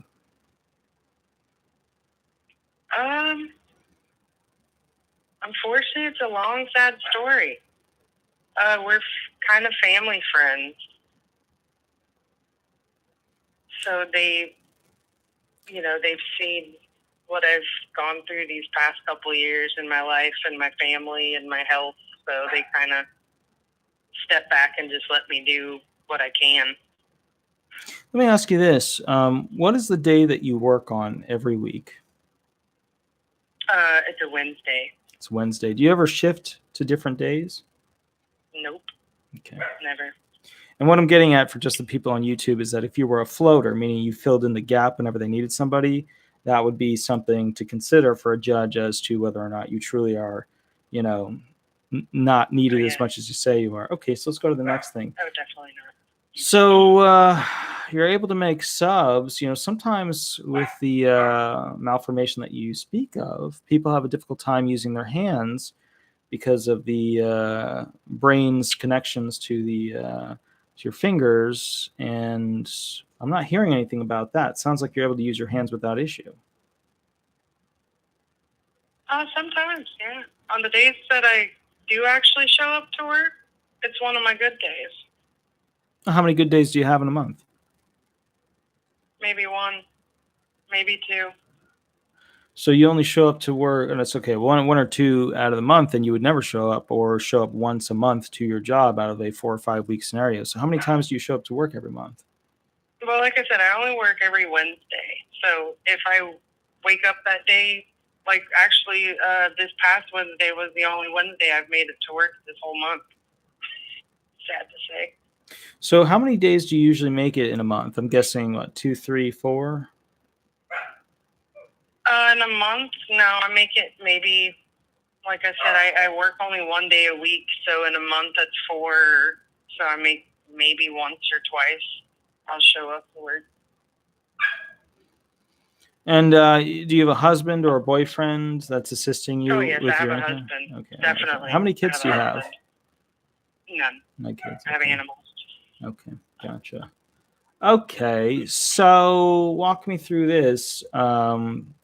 You're not in any immediate financial danger, it sounds like, correct? No. Okay. You are somebody that knows how to make food, correct? I am. You know how to slice and dice things. You know how to prep things. You know how to put them together. You know how to put them in an oven or a toaster to make food, correct? Yes. So you have we don't use any of those, but yes. Okay, but you have the capacity to go ahead and cook things, right? I mean, you're at a shop that basically makes sandwiches. Yes. Okay. We make cold sandwiches, but yes. Okay. We don't do anything fancy. Okay. Do they have you doing any other functions, such as, cleaning, such as, for example, cashing people out, things like that? Nope. So you're not a cashier. You don't do any of that? No. So somebody always has to be on staff while you're there. Yes. How many people are usually there I'm when... not to be left alone. Okay. So you don't do any cleaning? No. I don't do cleaning there. I don't lift. I don't mop. I don't sweep. I literally will just stand there. If I need to make a sandwich, I make a sandwich for somebody. And if I have to sit down, I go sit down, or if I got to sit outside and get some air, I get some air. Like I said, I luckily have a very understanding company that has kind of worked with me through all this. So, do you have a driver's license? I do. How far away is this place from where you live? Oh, like 5 minutes. 5 minutes, okay. And I'm assuming you drive yourself, correct? Because your husband's at work? Yes, he is. Okay. Oh, I have to. Okay. And help me out with this. When you're there, you're able to interact with customers, correct? Yes. Okay. And help me out with this. When you are there and there's a problem, are you able to deal with the customers? If there's a problem, I let somebody else kind of deal with it. Okay. Do you feel that you will retain your employment at this position for years to come? If they'd be willing to deal with me. Okay. Yeah, that's fair answer. Yeah, fair answer. Okay. They're really understanding, I'll tell you that. Okay. Gotcha. Not many workplaces are willing to do that at all, really. If you were to lose this job, what other type of job would you find? None. None. No Okay. job really. Okay. All right. As a figure looking at this, I see issues. I know they don't have all your medical because they didn't go out and send out for all the different places that you have. You might think they do, but if you go look at the dates and the times and all that stuff, it's almost certain that they don't have it all. That would extremely surprise me if somebody at the SSA office, one of the clerks of the judges, sat there and mapped out all the places that you had medical treatment over the past year. And you know how I know that? Because I bet you didn't have a conversation with them over 6 months ago to tell them exactly when, they were starting to prep things, where you went for medical. Is that correct? I just had that conversation with that lady 2 weeks ago. Okay, and do you feel... I updated her on the hospital visit. I updated her on the 2 MRIs I've just gotten. I updated her about everything with my neurologist. I actually even called my neurologist to make sure that they got that letter from those people to make sure they send everything they needed. I'm on top of it. Okay. I mean, I'm like my own attorney here. I try to be when I feel well. But my parents, my mom's helped a lot. But okay. All right. But my neurologist is, he's familiar with my family as well. He's my mother's doctor, and he's pretty much helped me find out everything that's been wrong with me. So you have one physician for that particular impairment? I have 2. I have him and the neurosurgeon that denied the surgery. And the fact that I do have the problem, I do have these issues, but surgery is not recommended at this time, is what he said in his notes. If you did not have financial support and were facing homelessness, would you pick up additional days of work? I probably physically couldn't, unfortunately. And what would you do? Probably well, mom and dad, I'm coming back, And luckily I have my parents still. If your mom and dad were not available, what then? Definitely family. I mean, I have a huge family, big family. And if your family wasn't available, what then? And I mean, I live in Texas, not homelessness, so you'll figure it out. They look pretty comfortable. True. Okay. All right. So, yes, age is a problem. B, you're working right now, which is horrific because the judge is going to look at that and say, I'm assuming, do you have a record of your attendance? Like, how many days you missed, stuff like that? Did you ever collect that? For my job now, it just pretty much shows on my paycheck stubs and my taxes. I mean, I don't make anything when I do taxes. You're not doing a good job of being your own attorney. I am concerned.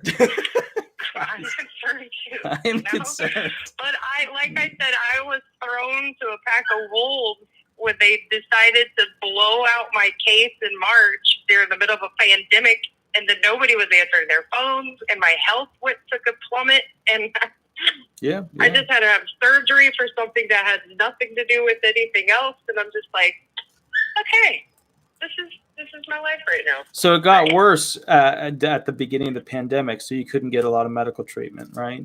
Oh, absolutely. It got really bad during the pandemic, and then everything opened, and all I know is I was just getting thrown to, here, you need an MRI, and you need this, and you need to go do this, and try this, and nothing's working. Okay, cool. And I'm like, well, then my neurologist, like I said, he wrote me a note, and then I would start reading his note, because a lot of people say, oh, well, if you get a note from your doctor and they give it to the judge, and I'm like, no, I'm not going to think that a judge is going to read this note from a doctor and be like, oh, yeah, you're definitely disabled because the doctor said so, which you would think so, but I don't know. I guess his wording just didn't seem like, wow, yeah. But, I mean, it's, it says a lot of things. Do you want me to read it to you? Can you tell me if my doctor's note sounds worthy? Yeah, we could do that. But the first question I have is, what made your impairments? Well, how did they become worse in February? In February, my cervical dystonia is what started it all. Well, my Chiari started 3 years ago when me and my husband bought our house. The day we signed the papers for the house, I was laying in bed. I got up to go to the restroom, and I had severe vertigo for 2 days. Called 911. They had to, take me downstairs, take me to the hospital. They said I had tinnitus, is what they said I had. Then I had a long period of vertigo as well, and my neurologist said, okay, well, let's go get an MRI. That's when I was diagnosed with Chiari malformation. Okay. A year after that, actually right when the pandemic hit, I went to get up out of bed, and I literally physically could not lift my head up off of my pillow. I couldn't turn my head. I had no range of anything, no motion. I couldn't stand up straight. So he sent me to the hospital. They said I had torticollis. And then after my neurologist, when, they came back to the doctor's offices, that's when he said, well, we need to get you in. He diagnosed me with cervical dystonia. Okay. Then after my cervical dystonia diagnosed, I called him. I passed out once. I'm having a lot of blackout moments and speech problems. And then that's when he just diagnosed me with episodic debilitating vertigo and chronic migraine headaches, which is vestibular migraine. Okay. All right. So now we have an alleged onset date issue of when you actually became severe enough. And it sounds like you became severe this year, and you were able to function somewhat throughout the years prior to this year. Is that correct? But yeah, with my back problems. Yeah. Okay. All right. I am concerned. Me too. I'm really concerned too. Look, you definitely have severe impairments. I have no doubt of that. The claim was not, there's a lot going on here that I'm not happy with. You might be advised to get an extension and then maybe mooch off of an attorney for some advice of what to do, and then do those things and have the hearing in 3 to 4 months. Because the bad thing is when I spoke with that lady from the hearing office 2 weeks ago, sure, she had me waive my rights to do that. Oh, okay. All right, good. So we're doing well. Now you can you can still do that. You can still say, hey, look, I need an attorney, because you have a constitutional right to that. Even if you say I waive my rights, you can say, well, I was not with capacity because your impairments, your brain's slipping into your neck. Which is I was bored with this, sir. I have to help the fact that my brain's poured out of my. I just have a big brain. Okay. You know what the thing is? I have to be careful because slips like that happen with me all the time, where I'll be like, and that's when your knee popped out of your leg, and it's just not, it's not good. But that was one of those moments I should have not said that. And then I had jokes in my head too, but I stopped them. I didn't go into the whole.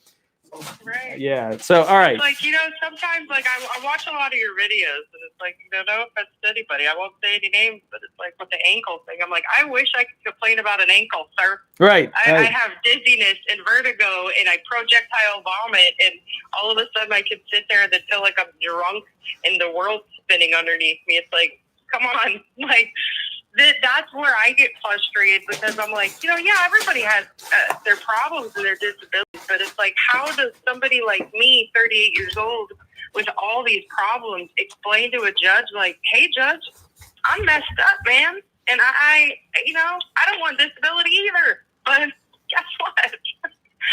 I don't have health insurance for all this, but I can't afford it, and a poor husband, it's frustrating, and I don't, and Tuesday's coming real quick. Yeah, yes, it is.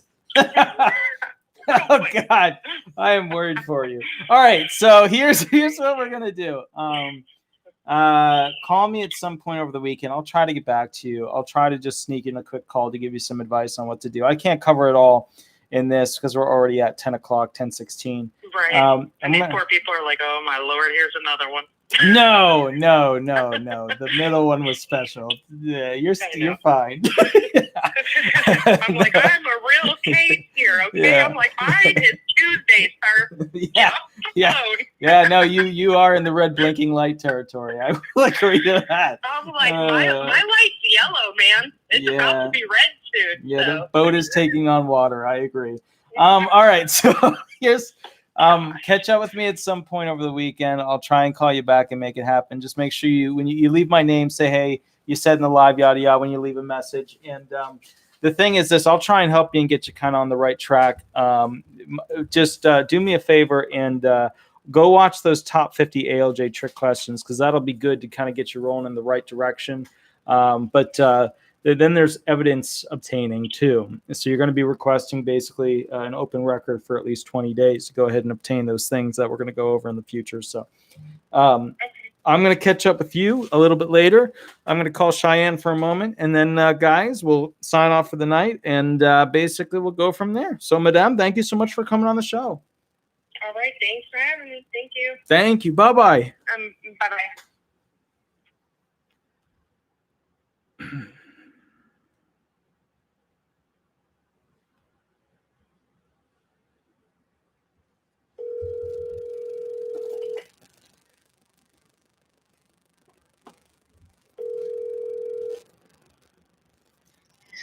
And so what happened was... I did 2 hearings today. I worked the whole rest of the day. One of the judges was an hour late. The other judge was pissed off because I was getting there 5 minutes late into the telephonic hearing. And, it's just all everything. That's the other thing too. You gotta love life as it punches you in the face. All right. I have a question for you. Oh, goody. Which was your favorite of all the callers? I think I know. Okay. Yeah. Well, I mean, I really, I feel like I really connected with the middle caller. But... Oh, yeah. Yeah. No, well, so I think I missed most of the first one. I apologize. And then I had the middle and the last one. Personally, I really like all the calls that we get, and this is why. That's because you have 3 children. I know how it works. You love all your children equally, and none of them do what you say or want. But I understand. I'm the doctrine of unguided missiles. Go ahead. Thank you. Yeah. No, honestly, guys, the reason why I like when you guys call in and you have no idea what you're doing is because this is what this channel is about, right? Like, that's what it's for. We're teaching, we're guiding.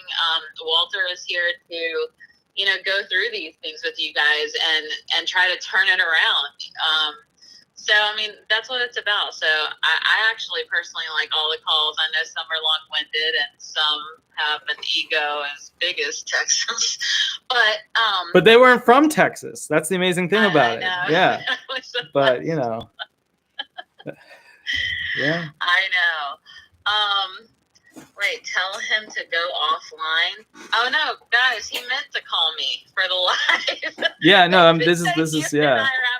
Yeah. So I'm just, we're doing a post-game wrap-up show, and so because, see, this is what happens when Walter's eyes start getting droopy, guys. When you start seeing him like lean on his hand, that's like, I'm tired, Cheyenne, step in, because he knows I'm a talker, and it'll give him a break. This is true. Really this is true. But, so here's what I would say. I think I would like you to tell me with the middle one what the judges would likely potentially think. And don't say obviously any judge names, things like that, but what you feel their perception of that individual would be. Well, first of all, I definitely agree with everything that you told him. He for sure, hands down, without a doubt, has transferable skills. but you know, he he definitely had transferable skills, but I think that they were going to definitely come up with jobs for him, being that, you know, he was a store owner, because that opens up so many other things with his transferable skills. But you know, also, if he walked in there with the mentality of you know, feeling like he was obligated to be given something or entitled, that wouldn't go over well at all.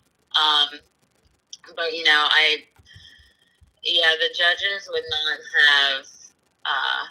They wouldn't have put up with that. I'm just going to tell you right up front. They would have not.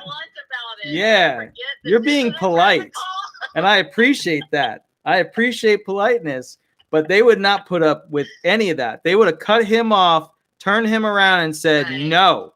They would have they would have shoved no down his throat 50 ways to none. Sure. And he's still only going to a DDS rep. You know, he's not even going to a judge yet.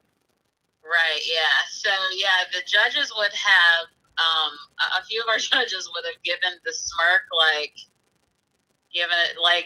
good job, counselor. You picked up this one. Where'd you find this one? Yeah. But, you know, Walter has had, you know, I've had a hearing with Walter where, you know, he has a claimant like that. And honest to God, I mean, I don't know about this guy's attorney. He says that the attorney told him he didn't have transferable skills and all that. So that's a whole nother can of worms in itself. But, you know, you guys, I've seen some of his claims where the claimant walks in the room and just the ego takes over, you know. You guys forget why you're there, and you know, you guys are like, you can do everything. I know that that's not what this guy was saying. He was saying the opposite. He had himself convinced, but you know, yeah, the judges do not like know-it-alls. They don't want to be told, hey, I am this way and you have to do this, because just like Walter has said, and we've said so many times, these judges, guys, are human beings. And we're not saying it's right. We're not saying we agree with it. And to be perfectly honest, it's not professional, but it is what it, I mean, I hate to say it is what it is, but it is, that these judges will come in if they've had a shitty morning, right? And they're running around their 3 kids and they're running late, you know, or if they're in a bad mood or whatever, you know, it can be anything. And I don't want to put that into you guys' mind, like all the time. It's rare, you know, but it can happen. So, you know, they're humans and things can happen, based on their attitude or what they've got going on as well.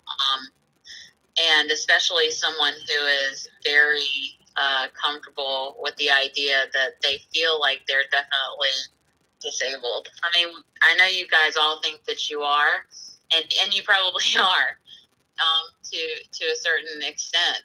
But, you know, to go in there and basically tell an ALJ what their job is and what your decision is going to be, don't do that.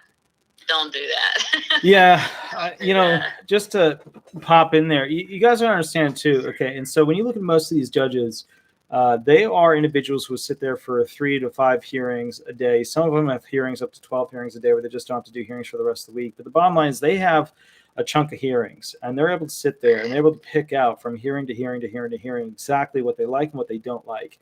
And the big thing here that you have to understand is that the judges, you know, sometimes you guys have seen me come on the show where I'm, you know, fluffy tail, ready to roll. I'm excited. I'm happy. And then sometimes, you know, like now, my eyes are glazed over. I'm tired. I haven't gotten enough sleep. I have been working nonstop to catch up on things. And it's just, you know, a snowball on top of a snowball on top of a cataclysmic, you know, Earth hitting the moon, hitting the sun.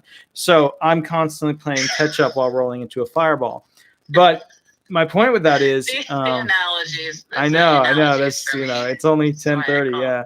But I think the focal point of this is that you guys have to understand that individual received bad information, which validated information that he read and believed was definitively accurate for a judge or an adjudicator to definitively agree with him. Now, he might be found disabled because he's 55 plus and he might get a grid out, right? He might. Maybe. But I am concerned because he was selling me on what he could potentially do or not do. And I don't know if you guys caught this, but he was selling me on the jobs that he was worthy of doing and the Correct. jobs that he was not willing to do. And those jobs that he Right. was not willing to do were jobs Yeah, that that's what I said in the chat too. Yeah. So It was above him. yeah. So just keep in mind, the snowball melted there. Yeah, just keep in mind that when it comes to jobs, you have to understand they are willing to find a job for you anywhere in the national economy. And the national economy means if there are jobs in Alaska and you live in Florida, guess what? They expect you to be able to get that job, to move to go get that job. That is how the system works, which is, And yeah, and just to piggyback off that, like I was telling in the chat, I was telling them, like you could have someone with an SVP of 7 or 8, and as long as the VE comes back with jobs, whether it's a silverware wrapper, a sandwich maker, or a ticket taker, they don't care. They're like that's a job to them, and that's what they're going to throw you into, whether it's above you and you were a lawyer, a certain whatever, it doesn't matter. I had a microfilm job today. A microfilm job. How ridiculous is a microfilm job? Honestly, if you have a hard drive, you don't have a microfilm job at this point. It's ridiculousness. But but and some of these, a lot of these jobs in the DOT haven't been updated in a billion years. So that's always fun. They updated them again one more time slightly after I was born, but most of them have not been updated since literally the year I was born. So, right. Just to give you guys a little understanding of how old these things are. And that's when it comes into play to this is why you want an attorney, because when these VEs start spelling out jobs and stuff, that's when the lawyer can come in and be like, okay, and when was this last cited, and has it changed in the last 10 years when you say that there's more computer-based technology now for this job, or blah blah blah blah blah, and that's exactly why you guys want an attorney. Like, don't go in there winging it yourself, Miss Sarah. That's a scary situation. That's tough too. And here's the other thing. I'll share with you guys a little secret about my intake of claimants. When I hear, and it's more so, and I'm going to be honest with you, more so a female-based claim for intake versus a male-based claim for intake. But when I hear a female-based claimant who has the potential of being supported by a significant other, family, other people as well, I know that person is not in any potential financial harm of going homeless or being put in a position that makes them uncomfortable. And when claimants are not put into a position that makes them uncomfortable, then they're never truly put into a position where their impairments are showing themselves for what a normal person would go through, which means that their impairments are never actually as bad as they should be, when compared with the medical facility reviewing them, when compared with them having to do some sort of job, etc. So what you run into is essentially somebody who is never stressed. And somebody who is never stressed, if you guys have ever watched those medical shows, they say, okay, if you're not sure what it is, what do? You make the medical condition worse. You make it show itself. And when you do that, you have a better understanding as to what the medical condition is.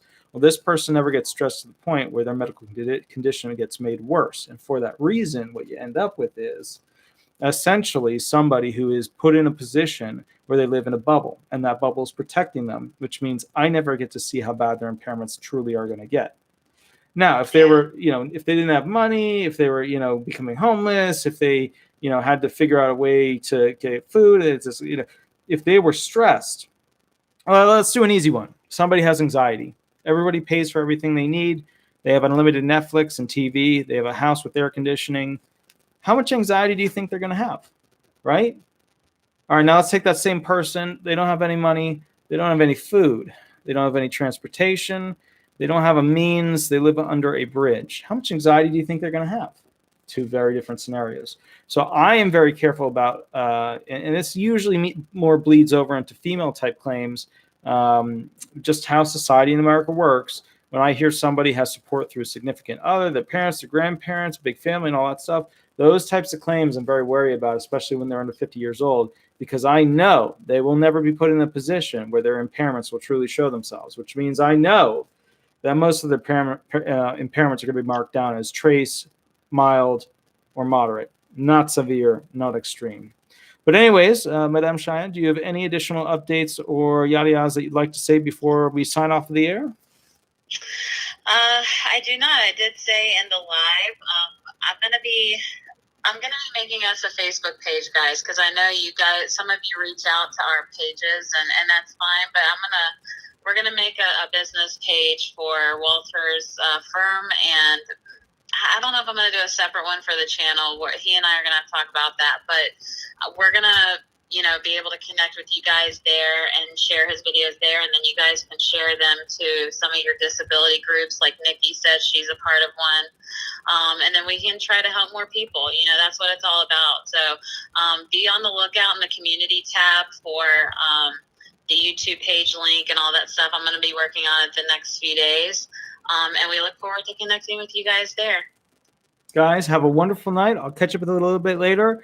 And any questions, anything like that, catch us at the next show, Thursday, 8 to 10 p.m. Eastern Standard Time. The phone number you call in to catch up with us, 407-279-1754. Again, 407-279-1754. It's in the bio below. Subscribe, like, and if you get a chance, leave 5 stars because those are awesome, and I really appreciate them.